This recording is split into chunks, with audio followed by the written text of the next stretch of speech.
Chapter 11: Suffering, Growth, and Depth. No account of meaning can be complete without confronting suffering. It is the one reality no life escapes. We may avoid it for a time, but eventually illness comes, loss comes, failure comes, grief comes. The question is not whether we will suffer, but what we will do with it when it arrives. At first glance, suffering seems like the enemy of meaning. Pain shrinks our world. Grief steals our joy.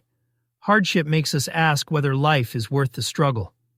But looked at more closely, suffering can also be the soil in which meaning takes root most deeply. We know this instinctively.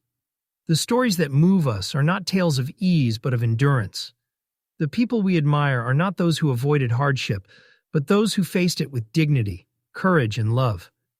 Even in our own lives, the moments that shape us most are often the ones marked by struggle. Suffering has this paradoxical quality. It exposes us to despair, yet it also opens the door to transformation. Stripped of illusions, we see what truly matters. Pressed to the edge, we discover strengths we did not know we had. Forced to confront limits, we find depth we would never have reached otherwise.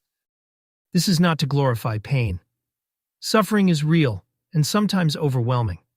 It wounds. It takes from us things we cannot recover. Yet even so, it holds the possibility of being carried with meaning. The difference lies in response. One person faces suffering and sinks into bitterness, convinced life is cruel and empty. Another faces the same suffering and, through choice, through courage, through faith, discovers resilience, compassion, and a deeper connection to others. The pain does not disappear, but it is transfigured. It becomes part of a larger story rather than a dead end. Viktor Frankl argued that the last of human freedoms is the ability to choose our attitude in any circumstance. We may not control the weight of suffering, but we can shape how we carry it. To carry it with dignity is itself a form of meaning.